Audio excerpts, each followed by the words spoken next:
Aos 75 anos, o rei Charles revelou segredos que confirmam que muitos de nós já suspeitávamos há décadas: uma vida de luta interna, decisões controversas e um legado moldado por pressões inimagináveis. Esta não é apenas a história de um homem que nasceu para ser monarca, é a crônica de como as expectativas podem tanto forjar quanto quebrar uma pessoa ao mesmo tempo. Desde a infância, marcada por uma solidão que não caberia em contos de fadas, até seu relacionamento com Diana, a princesa do povo, cada etapa de sua vida foi um drama real no sentido mais literal. Mas o mais surpreendente não é o escândalo ou a controvérsia, e sim a capacidade de Charles de se reinventar, de finalmente assumir um papel que o mundo duvidava que ele pudesse desempenhar. O peso da coroa desde a infância. É possível que um destino traçado desde o nascimento possa moldar a vida de uma criança a ponto de definir cada aspecto de sua personalidade? No caso do rei Charles III, a resposta parece ser um retumbante sim. Desde 14 de novembro de 1948, quando o Palácio de Buckingham celebrava o nascimento de Charles Philip Arthur George, o futuro dessa criança esteve intrinsecamente ligado à coroa britânica. Ser o primogênito da então princesa Elizabeth e do príncipe Philip não era apenas uma bênção familiar, era um acontecimento de importância nacional. Desde o primeiro suspiro, a sombra do trono britânico pairou sobre ele e, com ela, um peso que pouquíssimos poderiam compreender. Durante seus primeiros anos, enquanto outras crianças brincavam com uma liberdade desenfreada, Charles estava imerso em um mundo de protocolos e tradições centenárias. A rainha Elizabeth subiu ao trono quando ele tinha apenas 3 anos, tornando-o imediatamente o herdeiro aparente mais jovem da história britânica. Embora sua babá, Mabel Anderson, tenha tentado lhe proporcionar uma infância o mais próxima possível da normalidade, a figura de sua mãe, sempre ocupada com os deveres reais, estava notavelmente ausente. Essa dinâmica não só o privou de uma conexão materna constante, como também intensificou o isolamento que já acompanhava sua posição única. O jovem Charles se destacou desde cedo por sua natureza introspectiva e sensível. Ele não era o típico menino enérgico que desafiava as normas, mas sim um observador silencioso que processava as exigências do mundo ao seu redor. Sua educação formal refletia essa dualidade. Por um lado, frequentava as melhores instituições do Reino Unido, enquanto, por outro, enfrentava uma pressão esmagadora para corresponder às expectativas reais. Na verdade, Charles foi o primeiro herdeiro ao trono a frequentar uma escola em vez de receber educação exclusivamente em casa, marcando uma mudança nas tradições da monarquia. No entanto, sua infância esteve longe de ser um conto de fadas. Segundo vários relatos históricos, Charles foi alvo de zombarias e críticas tanto por parte de seus colegas quanto dentro do próprio círculo familiar devido à sua sensibilidade e falta de interesse por esportes.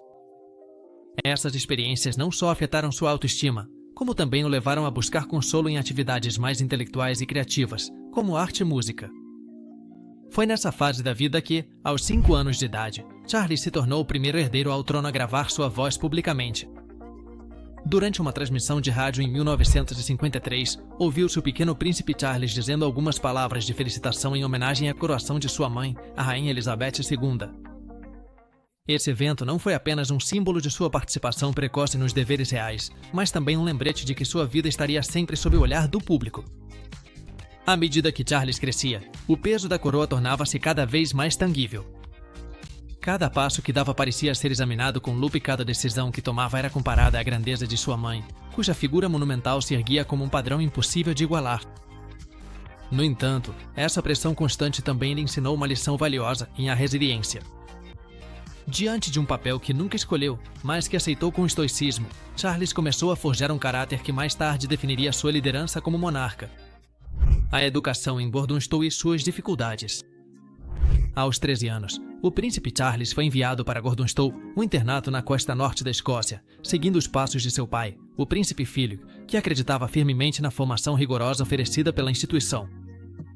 No entanto, para o jovem Charles, a experiência acabou sendo uma prova árdua que deixou uma marca indelével em seu caráter.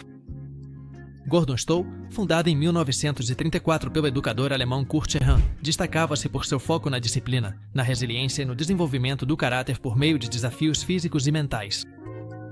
Os alunos eram submetidos a uma rotina rigorosa que incluía corridas matinais, banhos frios e atividades ao ar livre, independentemente das condições climáticas adversas.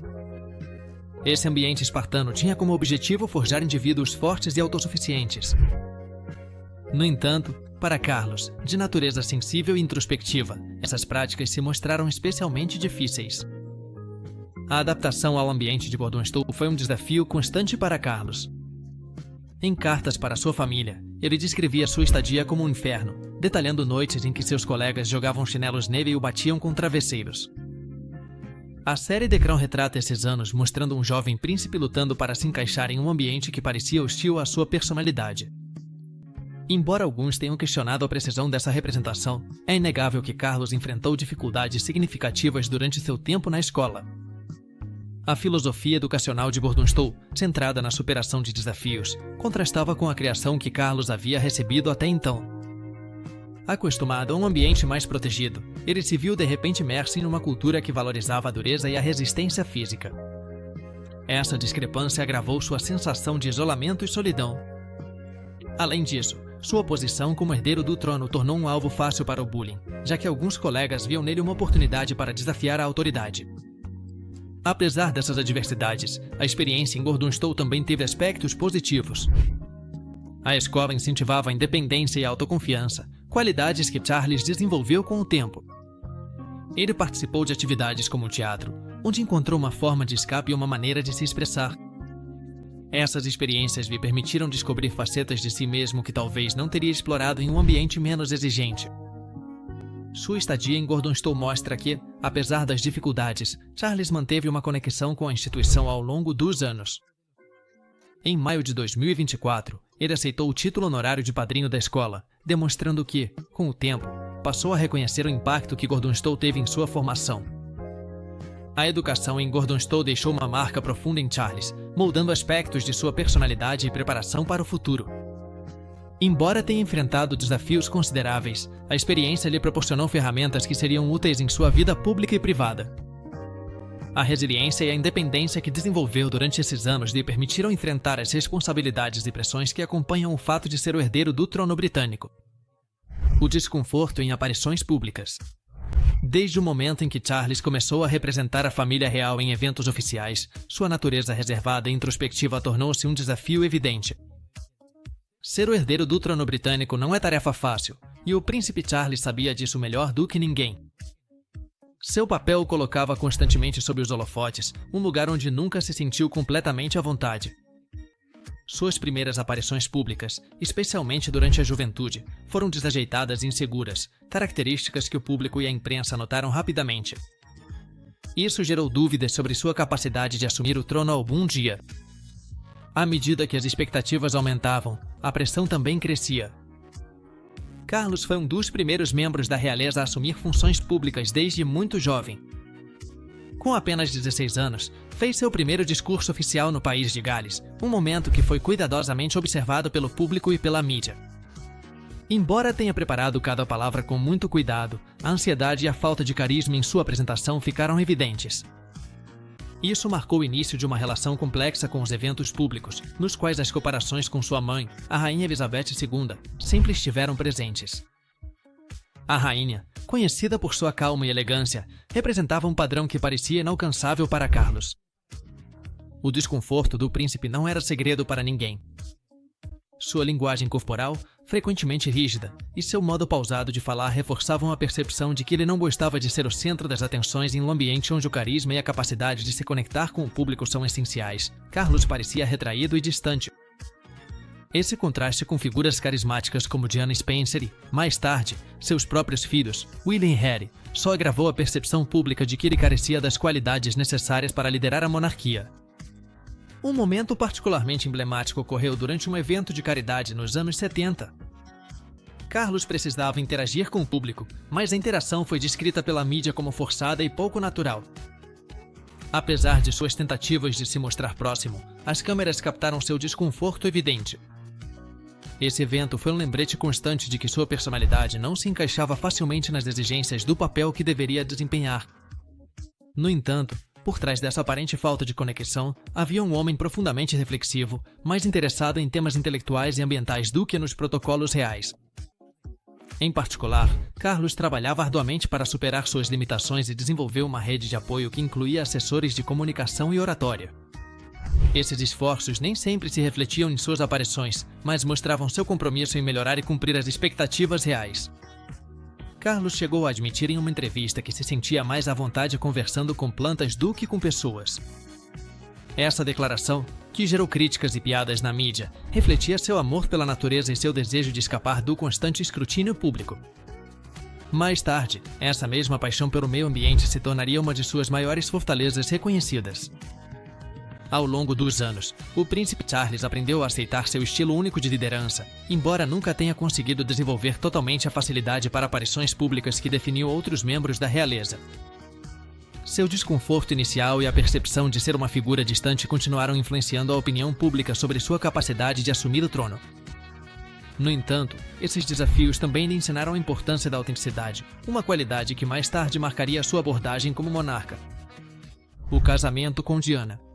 Em 29 de julho de 1981, o mundo inteiro voltou sua atenção para a Catedral de São Paulo, em Londres. Lá, diante de milhões de espectadores, o príncipe Charles e Lady Diana Spencer uniram-se em matrimônio no que parecia ser uma união perfeita. O casamento foi considerado o casamento do século, um evento carregado de simbolismo e majestade que prometia renovar a imagem da monarquia britânica. No entanto, sob o brilho dos diamantes e os aplausos do público, desenvolvia-se uma relação marcada por profundas diferenças e tensões que logo viriam à tona. O relacionamento entre Charles e Diana começou como um romance aparentemente ideal.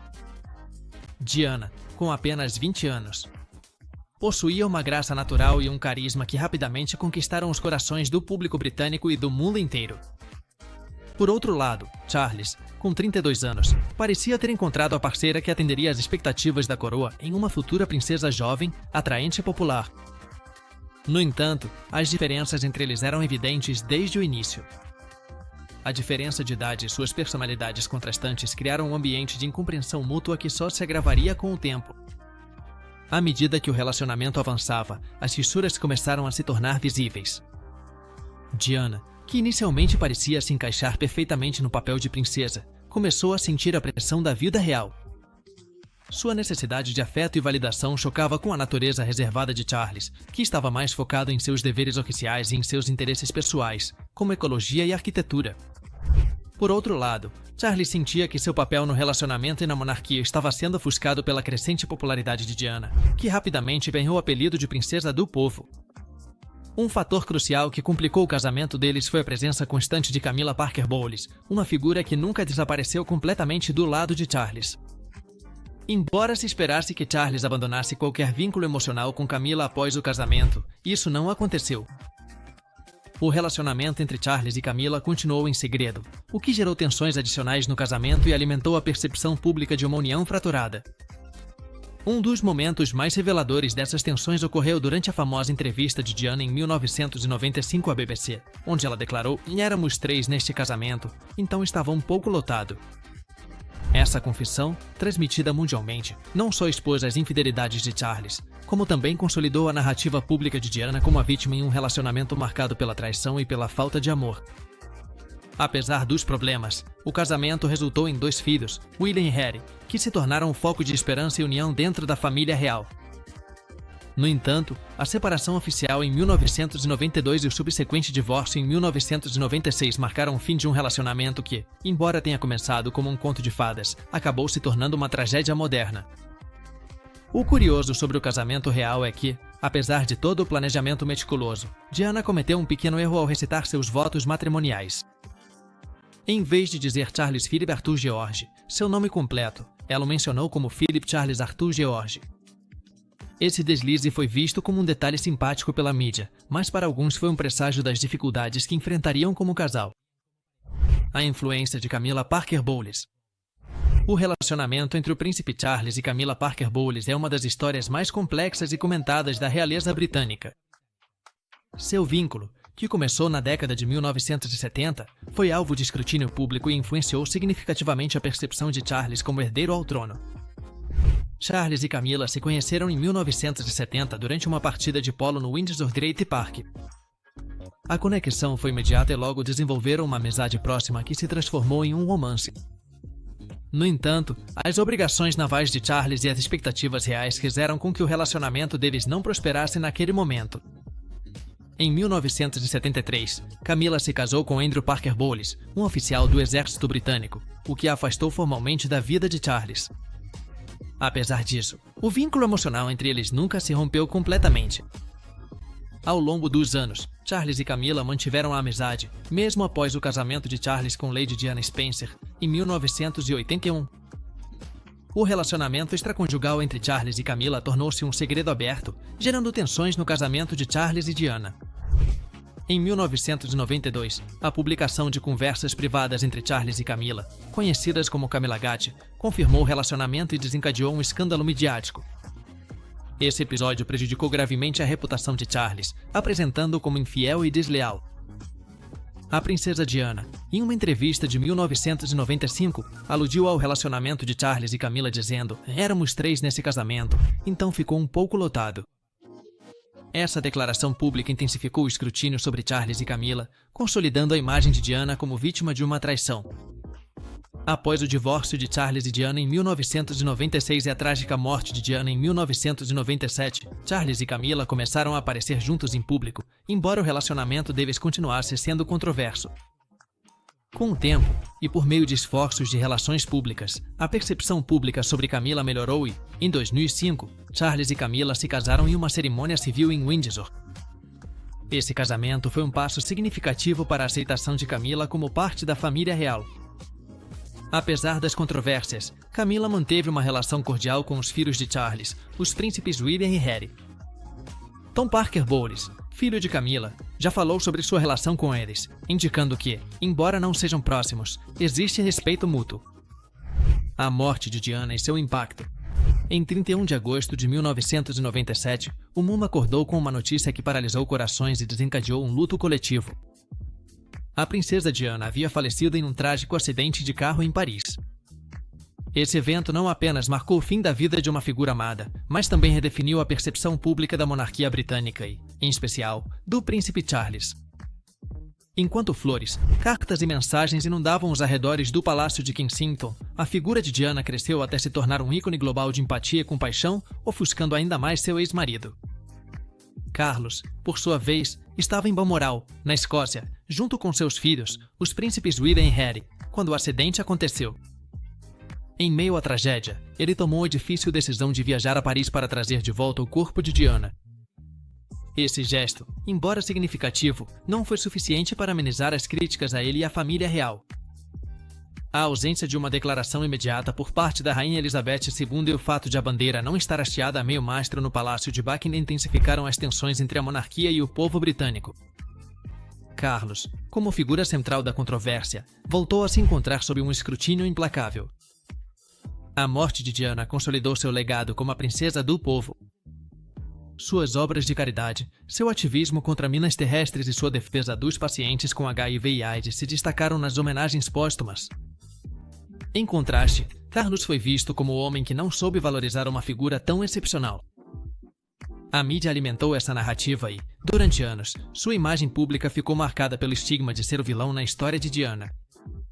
O impacto emocional dessa perda não se limitou à percepção pública. Carlos teve que assumir o papel de pai em tempo integral para seus filhos em um momento de profunda dor. William e Harry, então adolescentes, enfrentaram seu luto sob o olhar constante do público. Embora Carlos tenha tentado oferecer estabilidade e apoio a eles, o relacionamento com os filhos não esteve livre de desafios. Harry, em particular, destacou em entrevistas como a morte de sua mãe afetou a dinâmica familiar e deixou cicatrizes emocionais que persistem até hoje. O impacto de Diana no imaginário coletivo é tanto que, anos após sua morte, o vestido de veludo azul que ela usou em sua famosa dança com John Travolta na Casa Branca foi vendido em um leilão por mais de 300 mil libras esterlinas.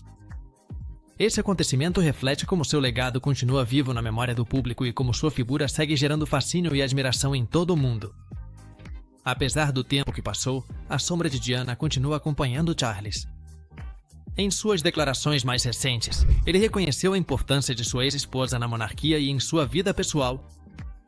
Estas reflexões foram interpretadas como uma tentativa de reconciliar sua imagem com o legado de Diana, que permanece como um farol de compaixão e humanidade para milhões. A defesa do meio ambiente. Durante décadas, o agora rei Charles III tem sido um defensor incansável do meio ambiente, muito antes de a mudança climática se tornar um tema central na agenda global. Seu interesse pela sustentabilidade e conservação começou em meados dos anos 60, quando ainda era um jovem príncipe. Desde então, Charles dedicou grande parte de sua vida a promover práticas agrícolas orgânicas, reduzir o uso de plásticos e incentivar as indústrias a adotar políticas mais respeitosas com o meio ambiente. A paixão de Charles pela natureza não surgiu de um compromisso formal com os deveres reais, mas sim de uma conexão genuína com o mundo natural. Em 1985, ele adquiriu a propriedade de Grove, em Gloucestershire, onde desenvolveu um jardim totalmente orgânico, tornando-se um modelo de sustentabilidade. A propriedade não é apenas um refúgio para a vida selvagem, mas também um espaço educativo que Charles tem utilizado para inspirar outros a adotar práticas agrícolas sustentáveis. Durante as décadas de 80 e 90, quando as questões ambientais ainda não eram prioridade para muitos governos, Charles já alertava sobre os perigos do desmatamento, da poluição e das mudanças climáticas. Em 1988, ele fez um discurso no Parlamento Europeu onde instou os líderes mundiais a agirem com urgência para proteger o meio ambiente. Embora suas declarações muitas vezes tenham sido vistas como excêntricas naquela época, muitas de suas preocupações tornaram-se temas de debate global atualmente. O compromisso de Charles com o meio ambiente não se limita a discursos e projetos pessoais. Em 2010, ele fundou a Iniciativa de Mercados Sustentáveis, um esforço internacional para incentivar práticas empresariais sustentáveis. Além disso, seu apoio à agricultura orgânica foi fundamental para a popularização dessa prática no Reino Unido por meio de sua marca de alimentos orgânicos Dutch Originals. Essa abordagem o posicionou como um líder em sustentabilidade e um exemplo de como a monarquia pode influenciar questões globais. Seu trabalho nessa área é tanto que, em 2020, Charles lançou uma iniciativa para criar um sistema de economia circular em todo o mundo. Esse modelo propõe reutilizar e reciclar recursos de forma a minimizar o desperdício, um conceito que ganhou força em fóruns internacionais como o Fórum Econômico Mundial. Esse esforço destaca sua visão de um futuro mais sustentável e sua disposição de liderar a mudança a partir de sua posição de influência.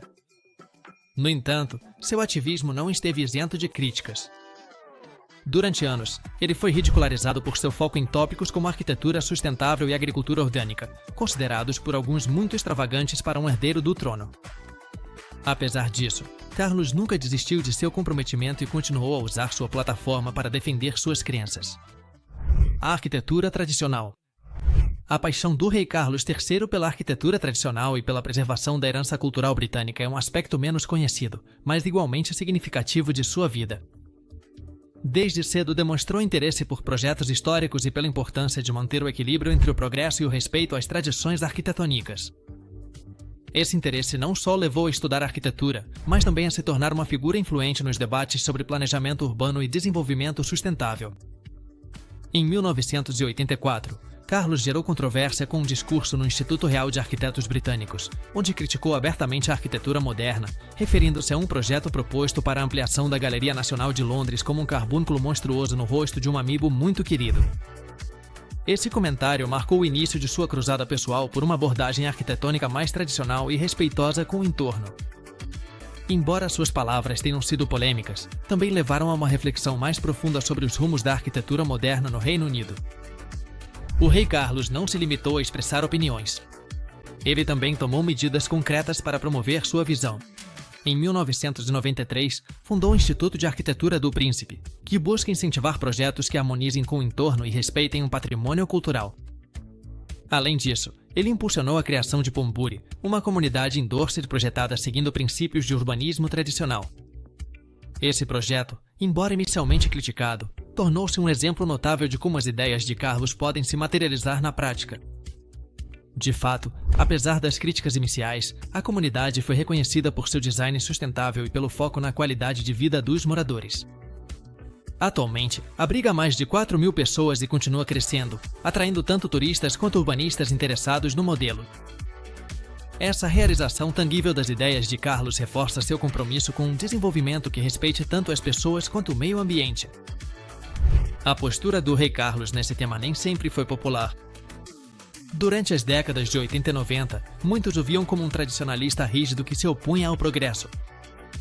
No entanto, suas opiniões começaram a ganhar reconhecimento com o tempo, especialmente à medida que surgiram movimentos globais que questionavam os excessos da arquitetura moderna e seu impacto no meio ambiente. A Fundação do Príncipe. A Fundação do Príncipe, agora conhecida como The Princess Foundation, é um dos legados mais importantes do rei Carlos III. Fundada em 1976, essa organização beneficente nasceu do desejo de Carlos de oferecer apoio e oportunidades a jovens que enfrentavam barreiras significativas em suas vidas. Desde o início, a fundação cresceu até se tornar uma das entidades filantrópicas mais influentes do Reino Unido, abrangendo uma ampla gama de iniciativas que refletem os interesses e valores do rei. A semente da fundação surgiu quando Carlos tinha 28 anos. Durante uma visita ao país de Gales, ele se reuniu com jovens desempregados que enfrentavam desafios extremos. Esse encontro o marcou profundamente e o motivou a usar sua posição como herdeiro do trono para fazer uma diferença real.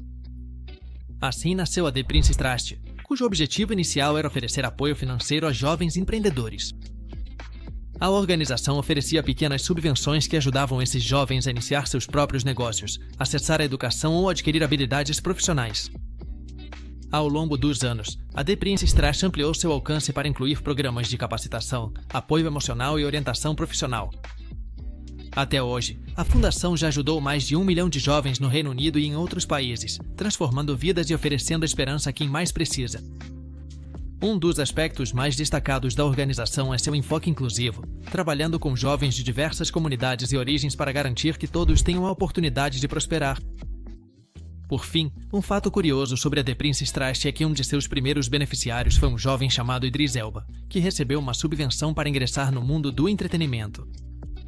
Hoje, Elba é um ator reconhecido mundialmente e um defensor da organização, frequentemente mencionando como o apoio da fundação mudou o rumo de sua vida.